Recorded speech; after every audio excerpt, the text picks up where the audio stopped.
Olá a todos, bem-vindo ao nosso episódio do TourQuest e hoje vocês vão ver aqui uma fala sobre intercâmbio. Quem acompanha o nosso canal já sabe que nós fizemos dos primeiros episódios do TourQuest, nós falamos sobre intercâmbio no Canadá na visão do nosso acadêmico. Hoje nós recebemos aqui a Mariane Preste, né, que é... gerente de produto de intercâmbio lá na EF Education First. Isso, e nós vamos falar hoje a visão do lado da empresa, como que é todo esse mercado de intercâmbio. Fique com a gente e acompanhe a nossa entrevista.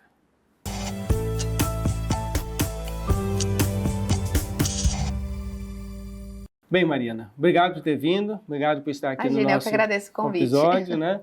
E vamos começar um pouco, falar logo da empresa, né, da EF, né? E tem um histórico bonito, a gente acompanha várias empresas que surgiram assim do coisa. A EF é a iniciativa também de uma pessoa que era apaixonada talvez pela língua inglesa. Como que foi esse surgimento? Exato. A empresa, na verdade, a EF hoje ela é uma instituição educacional e ela foi fundada na Suécia por um cara chamado Bertil Holt, e ele tinha, inclusive, muita dificuldade de aprendizado, né? Ele resolveu fazer um mochilão pela Europa. E ele descobriu que em um mês de intercâmbio ele aprendeu muito mais do que anos e anos que ele ficava ali em sala de aula. Começou a promover aquilo entre amigos, familiares, os primeiros grupinhos de intercâmbio, isso foi crescendo, foi, né, pensa isso 60 anos atrás, né, era muita novidade ainda. Foi promovendo isso foi se alastrando, foi abrindo filiais em diferentes países e hoje a EF está em mais de 100 países diferentes, né? Só que no Brasil a gente já atua há 37 anos e é uma história muito linda porque não é sobre idioma, né? Ela é sobre uma vivência, sobre desenvolvimento pessoal, sobre crescimento profissional também. Intercâmbio cultural, né? Intercâmbio cultural, essa parte é muito rica, né? Imagina você ter um acesso a 100 nacionalidades diferentes ao mesmo tempo, então é muito mais do que só conhecer aquele local e aprender aquele idioma. É realmente conhecer pessoas, Vietnã, Cazaquistão, África do Sul, são pessoas do mundo todo. Engraçado, né? Que a inconformidade dele com a questão de aprender bem o idioma é o que muita gente tem, né? Às vezes a gente acha que fala inglês, mas quem não tem a fluência é muito difícil, né? Tanto no mercado de trabalho, tanto na questão da educação, né? Então, a busca pela fluência, eu acho que é o principal objetivo, né? Vocês prisam isso para... Ah, sim, com certeza. Eu acho que é uma coisa muito comum que a gente escuta lá, é assim... Não, eu até entendo, mas eu não falo, né? Porque a gente tem muito mais facilidade na parte de interpretação. Se você está lendo um texto, por exemplo, você tem o tempo de pensar, de racionalizar ali, né? De você, às vezes, a frase, você não entende uma palavra ou outra, mas você faz um compilado e entende o significado. Na hora da fala, não. Se você não souber uma palavra, às vezes, no meio, pode não fazer sentido a sua frase como um todo. Então, é muito comum a gente receber isso. E eu acho que hoje é quase que imprescindível para alguma pessoa entrar no mercado de trabalho, né? Ou, de repente, entrei sem isso, mas para você se desenvolver, fazer uma carreira, né? Ter cargos maiores dentro de empresas... O inglês, pelo menos, você tem que ter, né? Mas hoje já estão cobrando um segundo, um terceiro, um quarto idioma. Então, isso é vivência, né? E eu falo que não só para carreira, para parte profissional. Quando você vai fazer uma viagem, né? Eu tive a oportunidade, eu não falo nada de alemão. Eu tive a oportunidade de ir para Berlim e, gente, é tão desesperador você olhar para uma placa e você não saber o que está escrito numa placa, né? Então, eu acho que é muito mais do que só, porque eu quero crescer na vida ou uma carreira. Eu acho que é mais para você sentir a vontade de ir para onde você quiser ir, né? E eu tendo inglês, eu posso ir em qualquer país praticamente, né? Ainda que eu não entenda uma placa, eu sei me comunicar com o pessoal. Então, tem tudo isso, né? E a hora que a pessoa que pratica inglês consegue absorver o tempo, né? Porque a questão do tempo na fluência é muito importante, né? Super. Muitas vezes você sabe o assunto que estão falando, mas como estão falando rápido, você já não consegue pegar. Porque é que nem a gente no português, né? A gente tá conversando de um jeito aqui, sempre entra uma gíria ou outra, uma palavra que a gente encurta. É a mesma coisa que uma boa experiência disso é você chegar em Portugal e ligar a televisão, né? Você acha que é um outro idioma pelo tempo, né? Exatamente. Agora, dessa experiência que surgiu a EF, hoje vocês trabalham... A partir de que idade eu poderia pensar num filho em fazer intercâmbio? A partir dos 10 anos é o que o Brasil atua, né? A EF como um todo, a gente já atua de 5 anos mais. Só que não é muito cultural do brasileiro mandar um de 5, 6 anos ali. E na Europa isso é comum? Assim? Muito comum, principalmente na Ásia. A gente tem, às vezes, grupinhos da China viajando, eu olho assim, eles mandam fotos pra gente, são tão pequenininhos, sabe? Imagina, eu tenho um sobrinho de 8, meu irmão fala, de jeito nenhum. Então, acho que a cultura do Brasil é enviar um pouquinho mais tarde. A gente tem grupos júniors, que são de 10 a 14 anos, e a partir disso já podem ir individual, né? 13, 14, 15, até a idade que ainda tiver energia. Esse grupo júnior aí, eles ficam um período... 2 semanas de intercâmbio. E aí é um campus, né? Então, eles ficam totalmente cheios de suporte ali, num ambiente extremamente seguro, extremamente controlado. É diferenciado do que um intercâmbio para um adulto, que ele tem muito mais liberdade e flexibilidade. Né? Tá, o local em si, você cita o campus, né? São propriedades da IF que vocês trabalham ou são convênios com a universidade? Isso. Na IF, a IF é a própria instituição educacional, né? Não é agência de turismo ou de intercâmbio. Nós somos a própria rede de educação. Nós temos escolas próprias no mundo todo, são quase 35 escolas próprias que atuam um ano inteiro só com alunos EF. E durante o verão, que é o nosso summer, né, principalmente do hemisfério norte, a gente tem as summer schools, que aí são parcerias nossas com algumas instituições como universidades ou high schools, academies lá de fora, em que nessa época os alunos saem, porque é férias deles, e a gente pega o espaço, vira EF naquele espaço operado, gerido pela EF, e recebe só alunos da EF, né? Então a gente tem 2 modelos, totalizando aí mais de 50 escolas hoje em atividade da EF. Então nesse período de verão do hemisfério europeu, aí junho, julho, agosto, sei lá, Isso. 3 meses ali vocês ficam atuando nisso. Atuando só EF dentro daquela instituição. Como é o caso de algumas universidades lá fora, por exemplo, a Universidade de Brooks, da Inglaterra, a gente fica lá dentro da universidade só nossa, né? Lá em Oxford, inclusive. Então, sempre tem alguma instituição que a gente usa, porque a demanda no verão ela é muito maior, né? O verão europeu, então assim, França, Itália, Suécia, Alemanha, são países que mandam muito intercambistas, porque também é algo muito cultural. Então, nessa época, como a demanda aumenta, a gente amplia o número de escolas para dar conta de todo mundo ter uma experiência confortável e completa mesmo. Tá, aí partir, vamos dizer, tirando aí o que você chamou infantil, né? Não sei o nome. Aí você, o júnior. O júnior, né? Você tem o ensino médio, né? O ensino médio talvez seja o mais comum do intercâmbio no Brasil ou não? Olha, é muito buscado, ainda não é o mais comum. Não é o mais comum, e o high school ainda tem alguns bloqueios, porque é um período um pouco mais longo, e mais uma vez, culturalmente falando, o brasileiro é um povo mais apegado, né? Então, um pai e uma mãe, para deixar um filho ir por 6, 12 meses, nem sempre eles estão tão abertos, mas é uma experiência muito bacana, porque a partir dali o adolescente já se torna bem independente, entra no mercado de trabalho de uma forma bem natural lá na frente. Mas ainda, assim, eu penso que o high school seja um tabu no sentido de preço. Ainda é muito longe da acessibilidade do brasileiro mandar um... Não é mais, não é mais. Eu acho que assim, hoje a gente tem muitas opções de high school. Dentro da EF mesmo, a gente tem 2 modelos de high school. Você tem um modelo privado, que aí é uma boarding school, e obviamente o investimento ele é maior, porque ele é diferenciado, o tipo de experiência que ele vai ter ali. Mas a gente também tem o high school público. O high school público é uma oportunidade deles irem para os Estados Unidos com um investimento muito inferior, né, do que um boarding school, e terem uma experiência de 6 a 12 meses, também morando com uma família anfitriã, que é uma troca cultural bem bacana, né? Hoje em dia, você morar com locais, né? Eles contribuindo um pouco mais com a sua cultura, com o seu idioma mesmo. Faz muita diferença. Muita diferença. Então também é uma oportunidade legal. E outra coisa que adolescente tem saído muito bem aqui são os intercâmbios de férias. Porque principalmente em julho ali, para pensar, os pais estão trabalhando em julho, em agosto, né? E às vezes o aluno tem ali 2, 3 ou 4 semanas de férias e eles ficam completamente ociosos. Eles ficam em casa, mexendo no celular. E hoje eles têm a oportunidade de fazer esse período lá fora. 2, 3 semanas de intercâmbio, supervisionado, super tranquilo. Os pais têm um controle grande deles mesmo estando lá.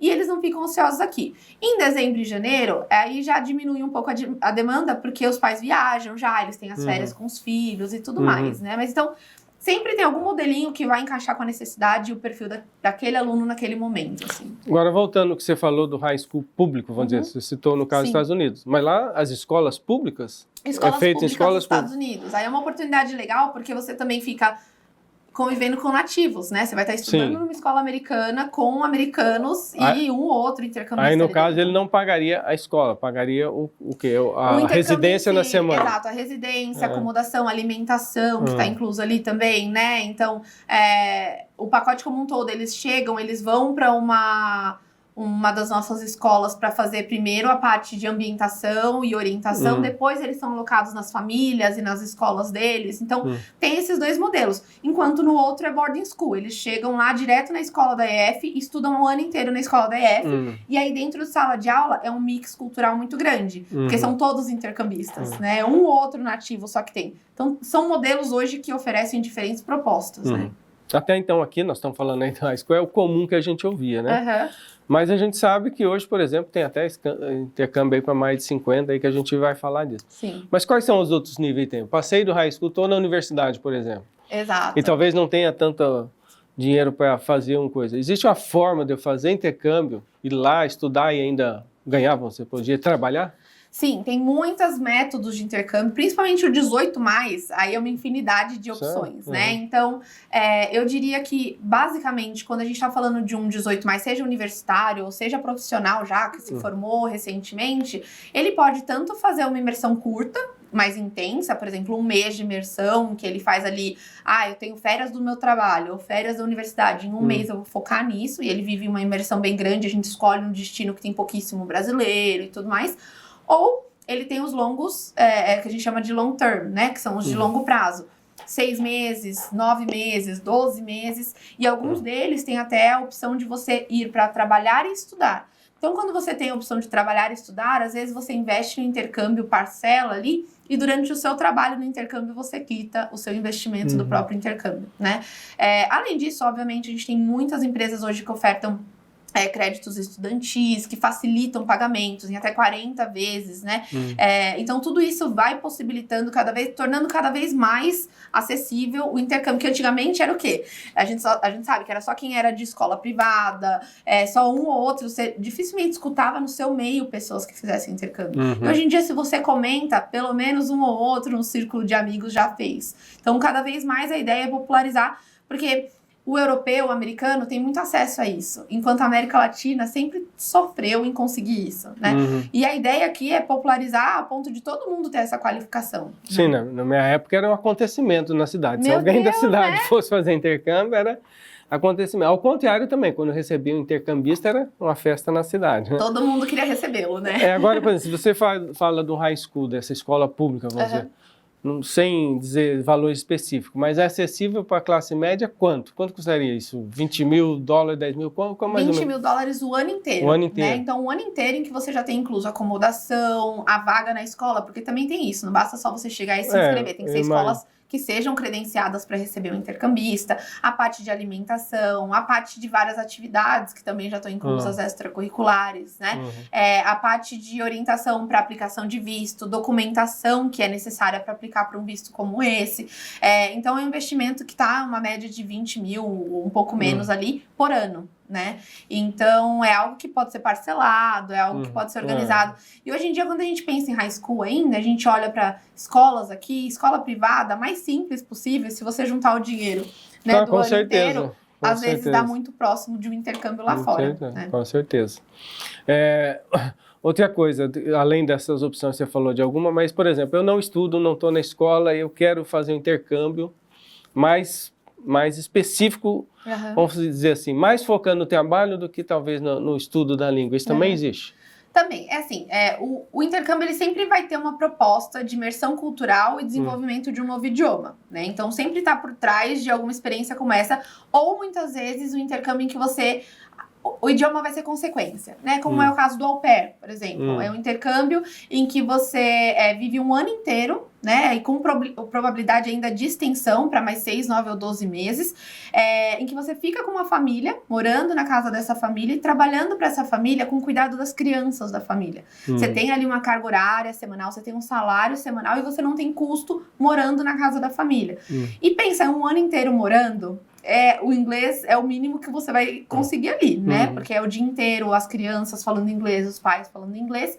E, obviamente, você ainda tem alguns créditos estudantis para você fazer cursos lá fora. Então, ao mesmo tempo que você está vivendo, morando como um local, você ainda tem a oportunidade de estudar alguma coisinha. Vou pegar uma brecha num podcast que nós fizemos aqui com a intercambista, ela citou a questão do au pair. E você falou a questão de é importante viver com a família, escolher cidades onde tenham poucos brasileiros. Eu acho isso aí muito importante, porque, por exemplo, se você vai fazer uma imersão em outro país com idiomas, você não pode conviver com brasileiros, senão você vai falar meio período português, Então, isso é fundamental, isso faz diferença. Eu vou contar um caso, eu fui para Boston e eles... A Arábia Saudita, né, tem um convênio, tem um programa lá que todo mundo que entra na universidade escolhe 6 meses em qualquer lugar do mundo para aprender inglês. Que legal. Então, eu convivi com esse pessoal lá em Boston e tinha, assim, os árabes que andavam no grupinho, que não falavam inglês, e existiam os que fizeram imersão. Então, eu conheci um rapaz lá que em 4 meses ele falava fluente. Só que ele falou, ó, premissa primeira, não encontre com nenhum árabe mais, né? Então, isso é diferente. E o au pair, eu acho que é a melhor opção, assim, vamos dizer, de imersão, porque aí você não tem escolha, né? Você está 24 horas na casa de uma família, né? A EF, ela é uma empresa, como ela é a própria empresa, a própria escola, né? A gente tem um controle muito grande do que a gente operaciona, né? Então, hoje, a EF, ela consegue manter uma média de 5% de brasileiro por vez na escola. Né? É uma média que a gente sempre tenta manter ali. Então, isso evita de você, às vezes, ir para um destino e encontrar 60% de brasileiros no destino naquele momento. Exatamente. Então, às vezes eu brinco, né? Não vai para Irlanda. Por que não vai para Irlanda? Não porque você só vai encontrar brasileiro na escola da EF em Dublin, mas porque quando você sair na rua, você só vai encontrar brasileiro em Dublin, né? Então, isso vai depender um pouco do destino. O au pair é, sim, uma das melhores imersões, né? Lógico. Eu, por exemplo, fui au pair. Meu primeiro intercâmbio foi o au pair e eu morei na Flórida. Quando você pensa em Flórida, você pensa em brasileiro. Mas eu morei numa cidade chamada Naples, que era uma cidade só americana. Inclusive, durante todo um ano, a única pessoa brasileira que eu encontrei lá era uma atendente do Dunkin' Donuts, que ela percebeu um pouquinho do meu accent. E aí ela falou assim... Você é brasileira? Eu falei, sou brasileira. Ela, eu também sou brasileira. E aí a gente, mas não... Então, é legal você escolher cidades ou locais que tenham poucos brasileiros na cidade. Não só na escola. Na escola, a gente consegue garantir isso pra você. Agora, na cidade, não tem como a gente controlar. Né? Então, porque o au pair também tem essa opção. Eu imagino que as grandes cidades famosas de intercâmbios tem do mundo inteiro, né? Então, se você pegar Boston, que vive disso, né? Oxford, essa cidade. Mas o au pair você pode ir para uma cidade pequena do interior, por exemplo, né? Então você já, por princípio, você... E na maioria das vezes cidades menores, né? Porque são famílias que estão precisando de uma ajuda extra ali e que tem espaço para receber pessoas. Porque se você parar para pensar, eu quero Nova York, Manhattan, dificilmente você vai ter uma família em Manhattan com um espaço para receber uma au pair e interesse em receber uma au pair, né? Então, eu mesmo morei em Naples, que é uma cidade pequena, multimilionária, mas é super pequena dentro da Flórida. Eu tinha amigas que moravam na parte de New Jersey, que é uma parte um pouco mais afastada de Nova York. Boston, muitas, porque Boston é uma cidade que, embora ela seja grande, ela tem uma configuração meio de interior ali também, né? Então, a EF tem essas escolas, imagino que nessas cidades, vão chamar de destaque, né? Talvez, sei lá, Boston, Los Angeles, né? O próprio Orlando, não sei o quê. Nova York. Isso tem as escolas adicionais, né? E o quanto é importante para a cidade ter essa política, não sei se essa política, se essa cultura de intercâmbio. Então, um tempo atrás, você falava nos Estados Unidos, 2 lugares que você ia para estudar, era Boston ou uma outra cidade, mas Boston sempre estava. E indo lá para Boston, você percebe que a cidade, ela vive do intercâmbio. Vive disso, Intercâmbio. Você vai para os bairros, são casas e casas que tem 7, 8 estudantes de intercâmbio, né? Então, isso é um mercado interessante para essas cidades. Para algumas, sim. Eu acho que não é nem tanto pela cidade. Às vezes, calha de ser uma cidade. Por exemplo, Boston, ela é uma universidade que, antes de mais nada, ela é universitária. Então, ela é focada em estudo. Consequentemente, intercambistas têm interesse de ir para lá, porque é legal você ter no seu currículo um certificado em Boston, em Cambridge, em Oxford, né? Porque são cidades universitárias com faculdades muito famosas, como é o caso de Harvard, Universidade de Cambridge, Universidade de Oxford. Então, acaba nascendo do próprio perfil da cidade, que vão mais intercambistas. Mas quando a gente constrói uma escola, a EF, ela tem todo um cuidado de colocar em locais que vão ser interessantes para o intercambista. Porque, como eu te disse, é a imersão. É a vivência. Tem também dentro do intercâmbio a parte turística. Tem a parte de você conhecer um novo local. Esse local tem que ser interessante, tem que ser legal também, né? Então, por exemplo, nos Estados Unidos, a gente tem escola em Miami, que é um dos pontos turísticos mais importantes também, né? Nossa escola fica ali na Collins Avenue, que é a beira da praia, né? Maravilhosa. A gente tem em San Diego, a gente tem em Los Angeles, a gente tem em Santa Bárbara, a gente tem em Boston, Nova York, Seattle, né? Se a gente sai dali e vai para a Inglaterra. A Inglaterra é o nosso berço, basicamente, né? Então, a gente tem Londres, Bournemouth, Manchester, Oxford, Cambridge. Porque essa parte da visita à cidade, cultural, turística, de passeios, ela está incluída até no processo de aprendizagem. Exato. Né? E a IF tem um setor que chama IF Tours, que ela cuida só de passeios e excursões. Então, se é um adolescente, por exemplo, uma pessoa um pouco mais insegura viajando e fala assim, tenho medo de pegar um ônibus para Londres. Você pode pegar uma excursão com a IF para Londres. Então, você está em Bournemouth, por exemplo, que é uma cidade ali na parte sul, né, da costa, e para Londres dá mais ou menos umas 2 horas. Não precisa ir sozinho. Pega uma excursão, vai com outros alunos da IF. Agora chegamos no universitário, né, que é o nosso público principal aqui. Sim. Então, a pessoa fez uma graduação. Que hora que é bom ele fazer intercâmbio? Durante a graduação, ele pode, após a graduação, buscar um intercâmbio específico da área. Vocês cuidam disso e talvez também até de uma pós-graduação, mestrado, essas coisas? Sim, tem algumas opções também. Então, assim, na verdade, eu acho que assim, o universitário ele tem 3 etapas que ele pode fazer o intercâmbio. A gente tem o que a gente chama de gap year, que é antes de iniciar a universidade ali, às vezes... Sabe aquela pessoa que ainda não sabe o que ela quer cursar? Que ela tá terminando a escola ainda, mas ela nunca trabalhou, nunca... Então, talvez seja um momento legal para ela fazer um gap year, seja um semestre ou um ano, né? Em que ela tenha essa oportunidade de descobrir habilidades, descobrir coisas que ela não gosta, fraquezas, fortalezas e tudo mais. E aí sim ingressar numa universidade. Tipo estilo um ano sabático para ele descobrir... Exatamente. Segundo ponto, durante a universidade ele pode fazer ali alguns cursos que sejam durante as férias, né?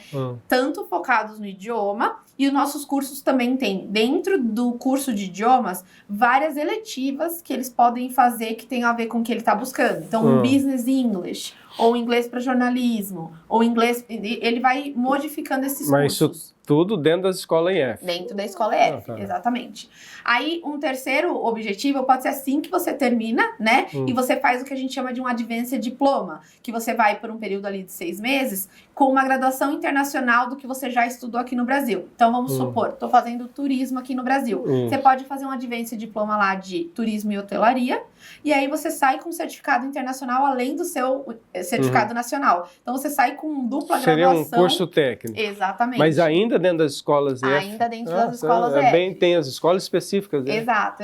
E aí, logicamente, após a universidade, eles podem fazer um MBA também, né? O nosso MBA da Holt, que é o setor do produto de universidade, né, da IF, ele é focado em business, né? Então, toda a parte de business, de administração, de organização, isso a gente também consegue ofertar lá e é mais uma graduação, né? Então, ele em vez de fazer um MBA no Brasil, pode fazer um MBA lá fora com uma certificação internacional também.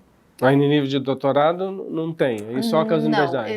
Exatamente. Mas aí a gente tem, por exemplo, preparação universitária. Vamos supor que tem um aluno que tem muito sonho em estudar numa escola, uma universidade lá fora, ou, né, eu quero estudar em Harvard, ou eu quero estudar numa universidade Ivy League, que é Harvard, Columbia, e MIT, né, essas universidades. Ele pode fazer uma preparação universitária, então o curso com a EF, ele é focado em fazer você passar numa universidade lá fora. Então, porque tem suas particularidades, exigências e tudo mais, nem sempre a gente consegue se capacitar para isso só aqui no Brasil. Então, com esse curso, você se capacita melhor para aplicar para uma universidade lá fora e fazer um doutorado, um mestrado lá fora também. Interessante, muito bem. Bem, e vamos dizer assim... Eu sou um graduado, formado, eu quero fazer um intercâmbio mais para trabalhar, assim. Eu posso... Vocês têm algum programa que o cara vai especificamente já como profissional para trabalhar? Sim, a gente tem diferentes programas. A gente tem um programa que a gente chama que possui um Job Club, que a gente garante que a gente pode ajudá-lo a entrar numa empresa, mas a gente não consegue garantir o modelo de trabalho, né? Então, pode ser uma empresa de alimentação, pode ser uma empresa de um produto físico, alguma coisa assim, talvez não tenha nada a ver com a área da pessoa. Mas se ela tem sonho de trabalhar lá fora, essa é uma opção. E a gente também tem destinos que te permitem trabalhar ao mesmo tempo que você estuda. É um visto diferenciado, mas que te permitem. Como é o caso, por exemplo, hoje de Malta, né? A gente também tem Austrália, a gente tem Irlanda. Canadá tem isso também, né? O Canadá tem um tipo de programa diferenciado para isso, mas ele é um pouquinho diferenciado, não é da escola EF em si, né? Mas esses outros a gente consegue ajudar. Então o aluno vai para lá para estudar e no tempo livre ele tem um trabalho também. Então, e obviamente esse trabalho não vai ser especializado na área que ele está cursando. É mais um trabalho para se manter, para ganhar uma renda extra, para poder pagar um intercâmbio, como eu mencionei para você, né? Que com esse trabalho, inclusive, ele pode até pagar todo o custo do intercâmbio, é possível? Exatamente. Basicamente, ele pode, por exemplo, fechar um intercâmbio para o mês que vem. E através de um crédito estudantil, como o caso que a gente tem algumas parcerias, através desse crédito estudantil ele pode dividir em, sei lá, 48 vezes. Então ele viaja, começa a trabalhar e aí ele vai pagando esse intercâmbio e as parcelas brasileiras. Faz o financiamento no Brasil, exato, viaja e com recurso ele faz o pagamento aqui. Exato. Ok. Agora o que eu imagino, né, não sei assim, que seja pelos noticiários que eu vejo, diferente, né? Um bom mercado que está em ascensão é o 50 mais, né? Para os aposentados que estão iniciando essa cultura aí de viajar, acho que mais agora para conhecimento do que próprio ser fluente depois dos 50, não sei, né, se é possível. Isso é um mercado grande atualmente? É um mercado que tem crescido muito nos últimos 2 anos, praticamente. Eu acho que, assim, muitos dos aposentados, eles buscavam aí agências de turismo para fazer passeios, né? Um passeio sem dor de cabeça, não tem que ficar procurando hotel, não tem que ficar procurando transporte. E agora, eles conseguiram adicionar algo mais interessante. Além dos passeios, que, por exemplo, nossos programas 50 mais hoje, ele tem o foco do estudo, mas ele tem um foco também de turismo, excursões, networking, porque eles vão conhecer outras pessoas que têm o mesmo perfil que eles, buscando as mesmas coisas que eles, e que eles têm essa oportunidade de agregar algo a mais no investimento de uma viagem. Então, assim, um destino, por exemplo, que tá bombando para os 50 mais, Malta, né? Malta é uma ilha, né, ali próxima da Itália, o ensino é inglês lá, e ao mesmo tempo eles exploram toda aquela parte europeia, né? À noite tem degustação de vinhos, no fim de semana eles têm visita à ilha de não sei o que. Então, assim, são muitos programas legais. Eles têm a garantia que eles vão estar com pessoas de idade próxima, perfil próximo, interesses próximos, e ao mesmo tempo agregando algo que para eles, acho que hoje em dia ninguém gosta só de, eu já sou assim, não, eu não quero mais evoluir. Todo mundo quer evoluir independente da idade, né? Então, acho que isso é muito bacana. E quando a gente fala 50 mais, a gente associa a aposentados, mas não necessariamente. O 50 mais também é um empresário, ele só não quer ter que, poxa, eu vou numa escola qualquer, eu vou estar lá com um monte de jovem de 17, 20 anos, não tem muito interesse. Vai para o programa 50 mais, né? Mas eu imagino, assim, que a metodologia, o processo da aprendizagem da língua é o mesmo, assim, de exigência ou tem mais uma flexibilidade? Não, é o mesmo, o mesmo programa. Eles escolhem intensidade, se eles querem um curso mais geral ou um curso mais intensivo, mas em termos de metodologia é a mesma coisa, né? A diferença aqui é que os assuntos que vão estar sendo discutidos em sala de aula e abordados entre eles vai ser de interesse deles e não sobre, do Instagram do influencer, né? Então acho que são coisas que vão interessar mais para ele. Bem, Mariana, para a gente encerrar nosso bate-papo aqui, que está super bom, eu imagino, nós falamos basicamente do inglês, porque eu acho que todo mundo tem interesse mais pela língua inglesa, mas, por exemplo, no caso do mercado brasileiro, eu imagino que com o número, né, de descendentes de italiano que a gente tem, a língua italiana, né, apesar também que tem o mesmo problema do português, não é falada em muitos países do mundo, né, mas existe uma procura grande dos brasileiros para irem para a Itália aprender o italiano? Existe. A gente, logicamente, não está no segundo colocado ali. Eu classificaria no inglês, espanhol, depois o italiano ou francês ali estão lutando entre si. E também depende um pouco da idade. Eu acho que mais novos, até uns 20, 25 anos, o foco é total inglês. Depois dos 25, você vê uma procura um pouco maior por outros idiomas também, porque aí, como eu disse, já está procurando uma terceira língua, né? Português e inglês, qual é o próximo passo? A gente tem uma escola em Roma, né? Na boca do furacão ali, do lado do Panteão, lá de Roma, e a gente tem uma procura bacana de brasileiros durante todo o ano, né?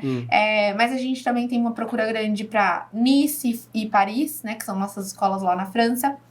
Espanha, a gente tem uma procura gigantesca por Barcelona e por Málaga, que são pontos turísticos também muito fortes, né? Então, além do inglês, eu diria que esses são os idiomas mais procurados. Teve uma sensação também pelo coreano, né? Quando estourou o K-pop e tudo mais. Agora deu uma calmadinha, mas eu acho que muita gente ainda se interessa, porque tem os doramas que todo mundo assiste e tudo mais. E tem também o alemão, que muitas escolas brasileiras são de ensino alemão, né? Principalmente na parte sul do país. Então, tem também uma procura bacana por esse outro idioma. O japonês já é uma procura um pouquinho menor, o mandarim mesmo para o brasileiro é uma procura um pouquinho menor. E eu associo isso geralmente com distância, né? Porque o brasileiro, a média do intercâmbio do brasileiro é de 4 semanas, né? E aí você imagina, você ir para um lugar que é tão longe, passar só 4 semanas e voltar, nem sempre é. E geralmente você não tem nada, né? Você chega lá do básico do básico. Então o pessoal acaba procurando um pouco outros idiomas antes disso. Agora, para você que já é profissional, já fez intercâmbio, fala o inglês fluente, que peso que tem, assim, sem muita defender seu lado. Sim, sim. Porque a gente ouve muito aí, o pessoal fala, a língua do futuro é o mandarim. Que peso tem isso, hein? Se a gente colocar, se fosse teu filho para ir no você fala para ele aprender primeiro o inglês, é muito mais essencial ainda do que pensar que um dia o mandarim vai ser o idioma? Com certeza. O inglês não vai perder esse peso. Não adianta você partir para um mandarim se você ainda não tem o inglês. Porque o inglês é o agora. O mandarim é o futuro. Futuro de quantos anos? 50? 100 anos, né? Porque a gente sabe que não é... Os Estados Unidos é a potência mundial de hoje. E para isso mudar, isso vai levar um tempo, né? Então, pensando num futuro imediato aí, é o inglês. Você tem que ter o inglês. O mandarim, ele é muito legal para quem trabalha em indústria. Porque hoje, se você parar para pensar, quem trabalha na parte de compra, né, comércio exterior e tudo mais, a gente sabe que tem muito negócio rolando na Ásia como um todo, né, Oriente Médio também, então Índia é muito forte também na parte de fornecedor de serviços e tudo mais, então são idiomas importantes sim, mas se você não tiver o inglês hoje, eu acho muito complicado, falando até da minha experiência, né, eu tinha inglês de escola, estudei em escola pública minha vida inteira, né? Quando me formei na escola pública, eu apliquei para a universidade, eu passei na Federal de Maringá. Fiquei com medo de ir, porque eu iria sozinha e a minha família inteira estava no interior de São Paulo. Fiquei em São Paulo mesmo. Fiz uma escola privada, uma faculdade privada, e eu tive uma dificuldade imensa de ser inserida no mercado de trabalho. Resolvi fazer o au pair. O au pair foi assim que eu terminei a faculdade. E quando eu voltei do au pair, eu tive oportunidades que eu nem sonhava antes. Uma delas foi entrar na EF, né? Eu entrei na EF no Produto Cultural Care, que é o au pair. Por quê? Porque eu sabia o inglês. E hoje eu assumo uma posição de gerência porque eu falo inglês. Por quê? Porque a empresa é multicultural, multinacional. Então, hoje eu falo com pessoas do México, até pessoas da Suíça, até pessoas que estão na Austrália. Eu falo diretamente com o meu diretor de Tóquio. Então, imagina viver tudo isso ou ter uma oportunidade como essa se eu não tivesse o inglês, né? Então, dentro do mercado brasileiro, eu não sei se tem essa estatística, quantas pessoas falam inglês no Brasil, mas você ser fluente no inglês no Brasil hoje faz muita diferença. Muita diferença, muita diferença. E, obviamente, assim, se você pensa em fazer carreira em empresas, né, que não seja uma empresa local ou familiar, você sempre vai precisar disso, né? É necessário para o mundo, para a comunicação, foi aquilo que eu falei lá no começo. Eu acho que não é sobre saber inglês porque eu preciso trabalhar com isso. É saber inglês para você poder viver, para você poder falar com pessoas no mundo todo, para uma Olimpíadas, né? Você poder ter a chance de viajar para uma Olimpíadas e poder se comunicar. Meus pais foram me visitar quando eu estava no au pair, meus pais têm 0 de inglês, né? Eles não tiveram essa oportunidade lá atrás, não se falava sobre isso no interior de São Paulo há 60 anos atrás, né? E eles falaram assim, era numa loja, eles ficavam me cutucando, pergunta quanto que é isso. E olha que desespero que é você ser tão limitado numa viagem, num passeio. Às vezes eu já estive no metrô de São Paulo e uma pessoa me abordar, sorry, can you help me? E assim, você fala assim, não. E, poxa, você podia ajudar uma pessoa que tá no seu país. Abre outro mundo, né? Leque, é assistir um filme, é ver um vídeo no YouTube que não tem tradução e você precisa assistir, você lê um material para a universidade que só tem um artigo em inglês, né? É muita coisa diferente, é muita diferença que tá na vida. Tá bom. Obrigado, Mariana Preste, da IF, estar aqui com a gente para passar toda essa questão de informações que são muito úteis, principalmente para nós da área do turismo. Obrigado. Obrigado pelo convite. Foi um prazer falar com vocês. Obrigado a todos vocês que estão com a gente aqui no TourQuest e até nosso próximo episódio.